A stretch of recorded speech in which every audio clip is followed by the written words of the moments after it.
1000 gets, and welcome to another video. In this video, I wanted to give some pointers on how to start a new orc army if you don't have any at all. A disclaimer is that this is kind of how I would do it, and my play style might differ from everybody's.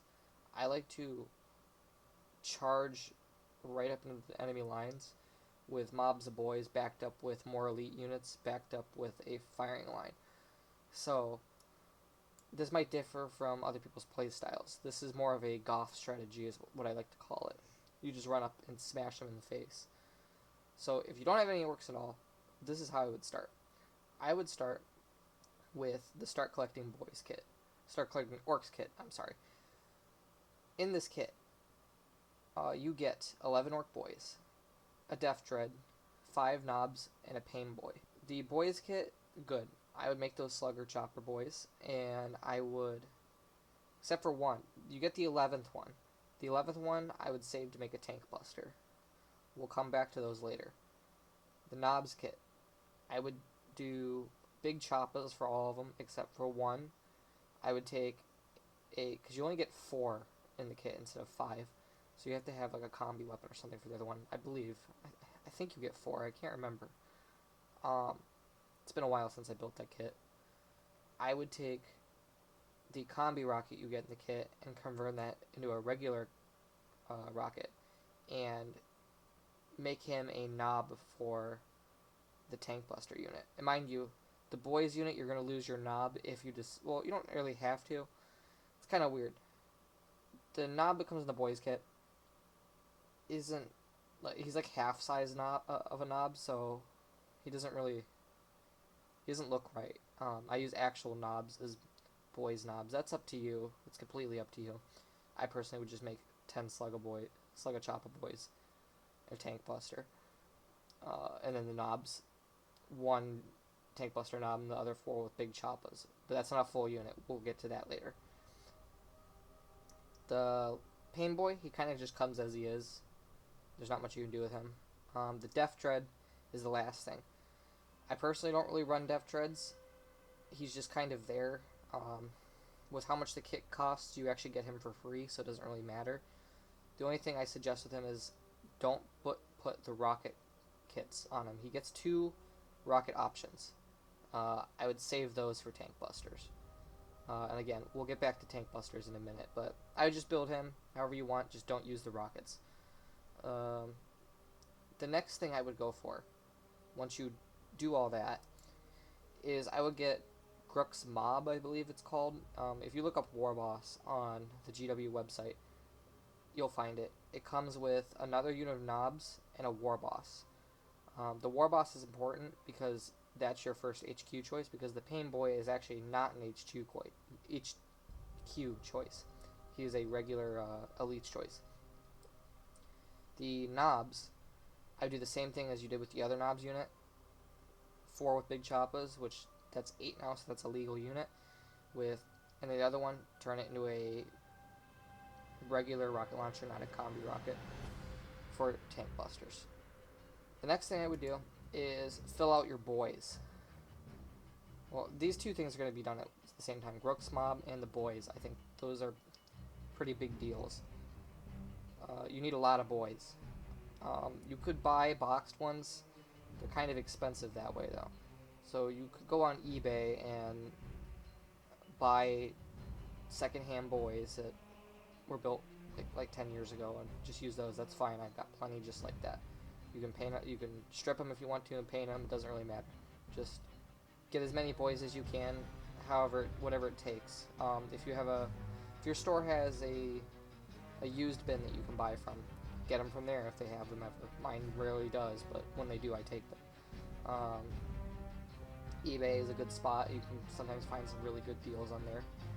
The only problem with this is you don't get the rocket launchers if you buy them used. Usually they build the big shootas or just nothing at all.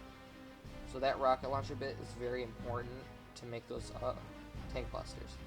So just keep that in mind as you go along with this. The next thing I would do is for your back line, your very back line. This is going to be sitting up in a building on your back line, shooting at the enemy, distracting them or taking out heavier targets. I would take Ludas. Ludas are a good, cheaper option in terms of kit cost, like per dollar. The only problem is you only get 4 in there, so you have to get at least 2 to make a legal unit, because again, it comes with a fifth model, which is a mech. And the mech, I would actually run him as a tank buster, because this kit also comes with a rocket launcher. You can make him a big shooter, a rocket launcher, or a custom Mega Blaster. I would make the rocket launcher, especially if you're new.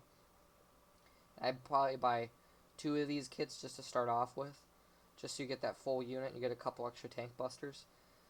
And going back to the boys for a second, probably at least 3 more squads of 10. They can go up to 30, and I recommend doing 30. Next, what I would do is, once you get some more boys and you've got a full unit of tank busters, which the minimum is 5. So once you get 5, and then one of them being a knob, you can actually run them as a unit. I would purchase a truck for them. The way I like to run my tank busters is I run 10 inside of a truck with 2 bomb squigs. And the reason I do this is to kind of protect them. And it's nice because the truck is open top, so you could shoot out of it. The tank busters are a very, very, very good unit. They're honestly the best firepower in the Codex. They work in any clan, so that's pretty much the go-to thing with them, in my opinion. Other people run them on foot. I don't like that because they die really, really quickly, but a truck gives them at least a couple rounds worth of survival, typically. And if you have 2, which I'll get to in a minute, it makes it even better. So the next thing I would do is buy a truck. If you want to take it a step further, you can again buy another used thing, and I would buy a used Rhino. A Rhino would be nice because you can loot it with leftover truck pits. Kind of make like a looted orc truck and put your tank busters in this and just call it a truck. I don't see why anyone would have a problem with that. That's how I run them. I actually run my tank busters inside of old looted wagons, and then I run my knobs and war boss, and I guess your pain boy too, inside of the regular truck. The next thing that's even a little bit further is kind of going into however you want to play Orks. The next thing is a Daka jet. There's a specific reason for this. Is you can take this Daka jet and build it however you want, except don't build it to burn a bomber. Save the rockets from that, because the rockets from that can be used to make more tank busters. So you can buy a boys unit, take the Death Dread bits that you had earlier, take any leftover rocket launcher bits from your boys units, take the rockets from this kit and combine them with the Burnin' Boys kits from Luda's kits, and at this point you'll probably have around 15 to 20 tank busters, which is what I run. I always run 2 units of 10 with 2 bombs going in trucks. That's just how I do it, and I find that works very well for them. That's how I usually do it, and it's fun. Daka jets are cool. I really like Daka jets. I don't run them a lot, but they're definitely cool. They're very fun to paint. They're fun to build. They look cool on like a little display if you end up having a little shelf you put all your stuff on. They look really cool, and they're fun. You get a lot of extra bits in this kit. The next upgrade I would go for, and it's pretty simple, is a Weird Boy as your second option, or a second HQ option. And just get him to jump for obvious reasons. You just select the boys unit if you don't really like where it was when you deployed it, and move it somewhere else where it's more useful. He's very useful in that regard. A lot of the time, I will have 2 boys units kind of close to each other, and you can just teleport a 30-man unit of boys into a better place, even like right up on the enemy's face for the most part. I mean, there's restrictions, but you know, that's how I would take him. So really your goal is to get 90 orc boys and 20 tank busters in a war boss. That is, in my opinion, the foundation of an orc army. At that point, you can kind of branch off however you want. If you want to go speed freaks, throw bikes in there. If you want to go bad moons, get some flash kits. If you want to do a dread mob, get more death dreads. If you want to do grots, well, this list doesn't help at all. I mean, that's how I would start Orks with the current range that we have right now for the 8th edition rules. Again, this is kind of the Goth strategy where you run in and smash them in the face. I'm a Goth player, that's what I play. And that's what I like. I personally feel like that's what Orks do best. The point of this list is to have 90 Orc boys up in the front, a truck with your war boss, your 8 knobs, and a pain boy sitting behind that, ready to attack whatever's the biggest threat. 2 tank buster trucks, ready to attack the primary vehicles, and then your backline, which would be like your Ludas or your mech guns, firing at the enemy. And I feel that works pretty well for me. I don't win all the time, but it works. If you guys have any questions, please leave them in the comments. I will answer them if YouTube allows me to even see them. Other than that, keep working.